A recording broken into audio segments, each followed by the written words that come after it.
Hey there, friends.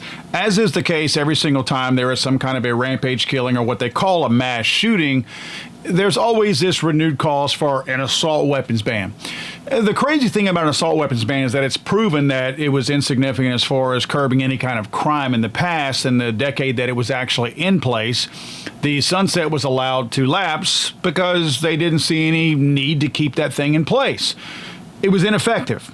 Therefore, the calls for it to be reinstated or actually reapplied, because it's not reinstated. They're wanting to cast a much wider net, essentially to ban semi-automatic firearms is what they're looking for. So when that call comes out, we tend to push back because we know it has nothing to do with actually curbing crime. The wackos on the far left call for gun bans every time there is some kind of a shooting, but they never look for the true root cause of what the crime is, and they're never looking to truly stop people from being shot. Let's be real about this. If they cared about people being shot, they would be protesting on a daily basis in these hotbeds of people being shot every single day, like Chicago, Detroit, Los Angeles, New York, New Orleans. But they're not, because it matters who gets shot and where they get shot.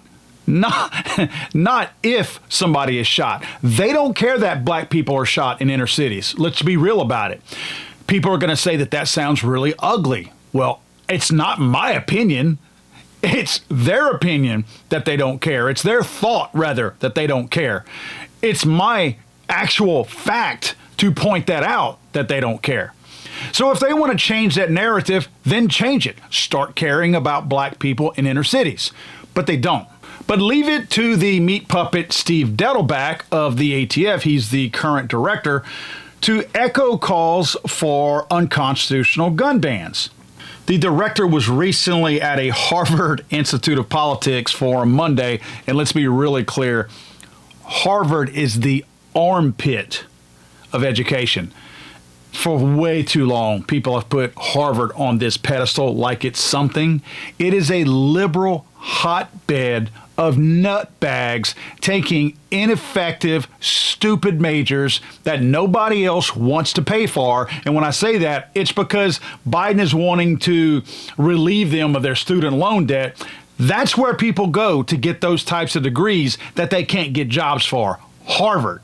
Well, he was here, and you're going to love this. He was speaking to, and I have to read this off the paper, Women, Gender, and Sexuality Senior Lecturer Carolyn E. Light, who moderated the talk.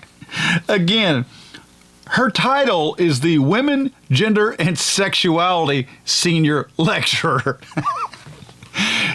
That's my point about useless degrees. This person couldn't be hired anywhere else in the workforce except for Harvard.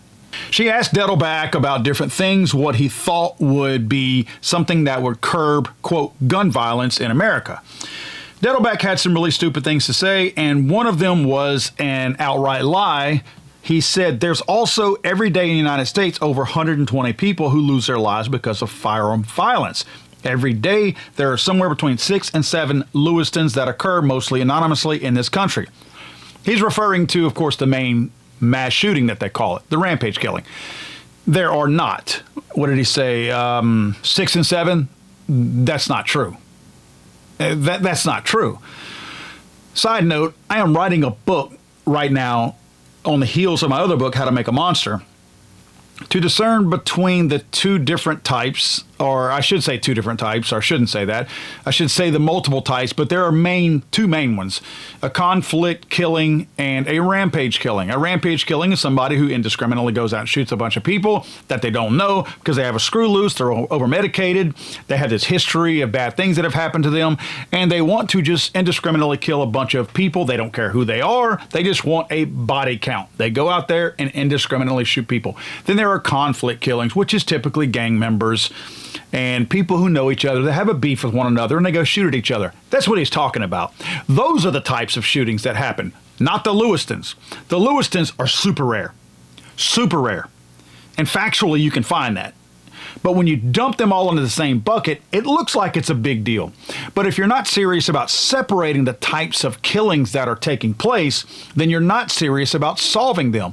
Therefore, this man is lying or he's ignorant on this topic. But no matter what, he's wrong. He went on to say one pillar we have to do to be better at the ATF, and we are getting better, on identifying the drivers of violent crime. We're getting better at identifying those people who are likely to shoot. Yeah, so am I, but you're not doing anything about it. They're identifying, they're probably sitting back there going, oh yeah, it was another gang shooting. We identified it. Good for us. Let's ask for more budget money. But what are they doing about it? Nothing. Calls for banning assault weapons is what they're doing. So, yeah, great that you can identify it. Guess what I can do? I can identify what color of cars wreck the most. Am I doing anything about it? Nope. But I can tell you how many there are. So good for you, Stevie. He goes on to say the second pillar is doing something to either stop or at least slow down the flow of firearms to these people. Now, that's their justification for shutting down all of these legitimate FFLs that are out there trying to make a decent living and sell firearms. You don't cross a T, we put you out of business. You don't dot an I, we put you out of business. So this is their way of saying it's a pillar that we investigate all these FFLs and that we crack down on them. And that's the way that firearms are getting into people's hands that should not have them. We know that's a lie. That's a provable lie. These firearms are being bought legally and legitimately from legitimate FFLs, and they are being stolen by Biden voters. This is a commonality. It's not a mystery. It's not something that people have to figure out. It's right there in your face. But they have to sit here and talk about it like they're doing the hard work to figure this type of stuff out. Another lie is he goes on to say that Congress has said that we're not allowed to have a gun registry. And Congress has said that we're not allowed to have certain types of searchable databases. We follow those rules meticulously because in our constitutional form of government, where there is a law passed, you follow it. This man is either willfully ignorant, in other words, purposely trying not to find out what the truth is, like la, la, la, la, la, just so he's not held to account for lying, or he's lying. Now, he's not talking to Congress here, so he can't openly lie because he has there's nobody to get him in trouble. It doesn't matter if you lie to some idiot at Harvard who's the women who weave baskets and don't know their gender of sexuality counselor or whatever. It's okay to lie to them. They're lying to themselves, actually. So does it really matter if you lie to them? But the one thing that got me the most is where he said the president has also said, and I agree, that we should consider and reinstate a ban on certain types of assault weapons. So we're talking about assault weapons again. There have been at least 2 times that I know of that Dettelbach has struggled with, either because he doesn't know or he's trying to cover up what his real reasoning is on what he thinks an assault weapon is. Make no mistake, assault weapon is a made-up term. It is not an actual term. It is simply made up to demonize a particular subset of firearms, which they pile more and more into this bucket. I mean, it literally includes semi-automatic pistols now, where it didn't before.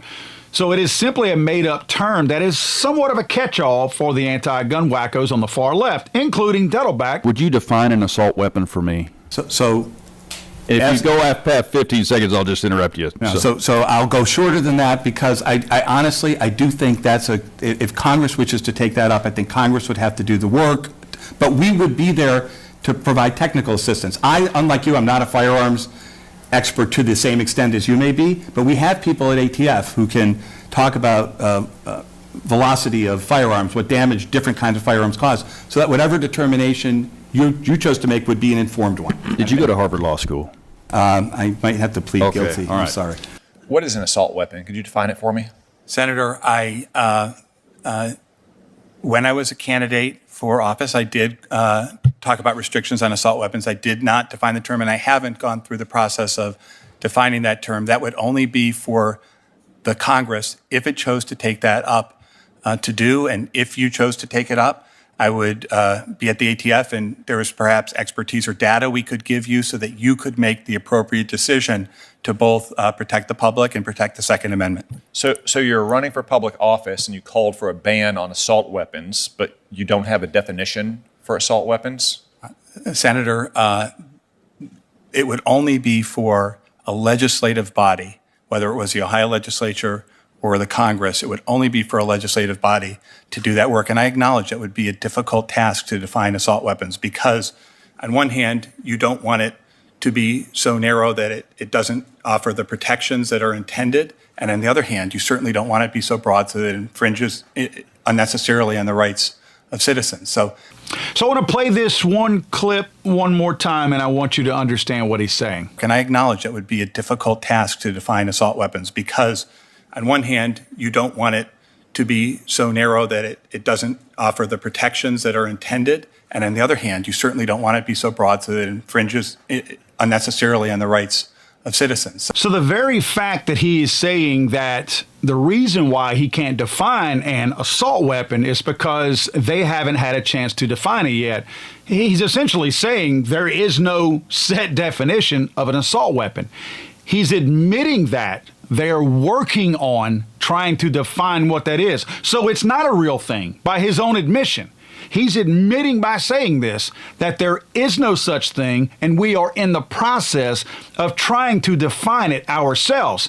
And the fact that he can't define what it is also indicative of the very fact that where he says they don't want to make it too stringent to where it, quote, infringes upon people, which anything he would do would, or so weak that it doesn't offer the protections that they're seeking. So he's telling you that they are trying to define the parameters, and wherever those parameters fall, boom, that's the definition. So if you lay out the long list of the different types of firearms and you move those parameters from side to side and then say, okay, well, this one is wide enough over here to offer the protections we're looking for, but this one we don't think goes so far that we don't think it infringes upon people's Second Amendment rights. So boom, they drop it right there, and everything in between there is what they now will define as an assault weapon. So again, the fact that there is no definition and the fact that he admits that they are in the process of trying to figure out what that is, what that definition would be, is it's an admission that there is no such thing. Once we define it, we will tell you what that definition is, and then we will expect to ban those particular things. Dishonest, lying, no credibility. This guy is nothing more than a meat puppet of this stupid, idiotic, unconstitutional administration. And the first thing the next president needs to do is boot this clown out of there. I'm so tired of the wackos on the far left, when they have power, asserting that power and pushing the limits and going as far as they can, like hiring this clown and making political appointments that will simply do the bidding of the whoever's in charge, the authoritarian that's in charge. And then when the other side gets in, they're so weak and wimpy that they say, oh, we don't want to stoop to that level. Make no mistake, both parties are garbage.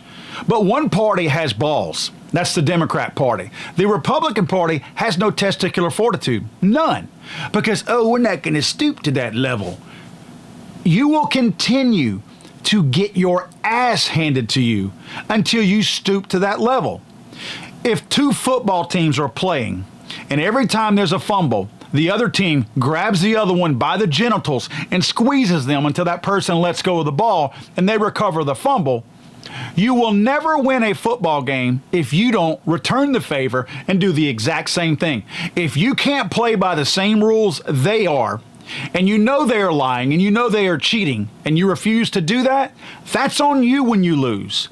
You can cry foul all you want to, but you will get your ass kicked every single time until you realize that there is no amount of manners or honor system in this type of legislation or fighting involved. You have to take advantage of the fact that you are in control and you make things happen at that point. God save the Queen, man. I'm sorry, I thought this was America.